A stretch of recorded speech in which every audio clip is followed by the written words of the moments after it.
இதுதான் நண்பர்களே சங்ககிரி கோட்டை. இந்த கோட்டையில் இருக்கிற கோயில் பெருமாள் கோயில் இதுதான், மாரியம்மன் கோயில் இதுதான். இந்த கோட்டைக்கு வந்து ஒரு 5:30 மணிக்கு மேலே ஆயிடுச்சு. அதனால் கோட்டை மேலே ஏறதுக்கு அனுமதி இல்லை. ஆனால் கீழே மட்டுமே பார்த்துட்டு இருந்தோம். சரி, இங்கே வந்து கிளம்புறப்போ ஒரு கோயில் ஞாபகம் வந்தது.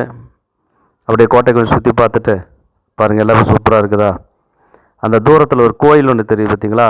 இது ஜூம் பண்ணும்போது எனக்கு ஞாபகம் வந்தது, சோமேஸ்வராலயம் சங்ககிரி. சரி, அந்த கோயிலுக்கு போகலாம் வாங்க. பார்த்தீங்களா, அந்த கோயிலுக்கு வந்துட்டோம். இதுதான் அந்த கோயில், சோமேஸ்வரர் ஆலயம். இது முன்னே வந்து பார்த்திங்கன்னா சிதிலம் அடைஞ்சு இருந்தது. நீங்கள் அதெல்லாம் பார்த்தீங்கன்னா கூகுள் சர்ச் பண்ணால் தெரியும். இது சங்ககிரி கோட்டை பின்னாடி தெரியுது, மலைக்கோட்டை. அது கீழே அடிவாரத்தில் சோமேஸ்வர ஆலயம், மிக பிரசித்தி பெற்ற அற்புதமான ஒரு சிவாலயம், மிக அருமையான ஒரு கோயில் வச்சுங்களேன். அந்த கோயில் வந்து பழைய கோயிலாக இருக்கும்போது நான் வந்திருக்கேன். அதுக்கப்புறம் புதுப்பிச்சிட்டு இருந்தாங்க, உள்ள அனுமதி இல்லை.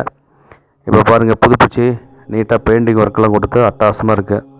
கும்பாபிஷேகம் நடந்து, அது கூட வர முடியல. இப்போ இந்த கோயிலுக்கு வந்து பார்க்கலாம் அப்படின்ட்டு ஒரு எண்ணம் வந்தது.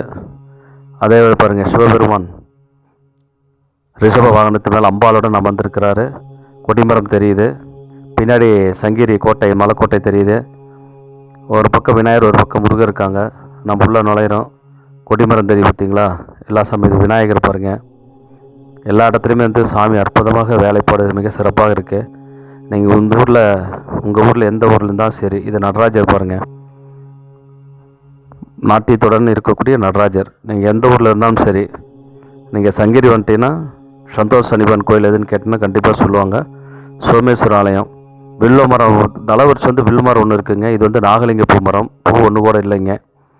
முன்ன வந்து பார்த்தீங்கன்னா வில்வ மரம் இருந்தது பாருங்கள், வில்வ மரம். இது பக்கத்தில் நாகலிங்கம், அது பக்கத்தில் ஒரு சிவன் ஒன்று இருக்கும், நாகலிங்க மரம். பூ பயங்கரமாக பூத்துருக்கு. இப்போ என்னன்னு தெரில, ஒரு பூ கூட இல்லை. சீசன் எது இல்லையானு தெரில. நாகலிங்க இது பக்கத்துலேயே பாரு சிவன். ராஜகோபுரம் பாருங்கள். பின்னாடி முருகன் சன்னிதானமாக இருக்குது, அம்பாள் சன்னிதானம் இருக்குது. மிக அற்புதமான புனரமைப்பு செஞ்சுருக்காங்க. அருமையான ஒரு கோயில் வச்சுங்களேன். இது என்ன விசேஷம்னா, சனி பகவான் தன் மனைவியோடு இருக்கிறாருங்க, சந்தோஷமாக இருக்கிறார். நீங்கள் ஒரு தடவை வாழ்க்கையில் வாய்ப்பு கிடைச்சா வந்து பாருங்கள். இந்த வீடியோ பிடிச்சிருந்தால் நம்ம சேனலுக்கு ஒரு லைக் கொடுங்க, சப்ஸ்கிரைப் பண்ணிக்கங்க. மீண்டும் மற்றொரு இதே மாதிரி அற்புதமான ஒரு காணொலியில் கண்டிப்பாக உங்களை சந்திக்கிறேன். நன்றி, வணக்கம்.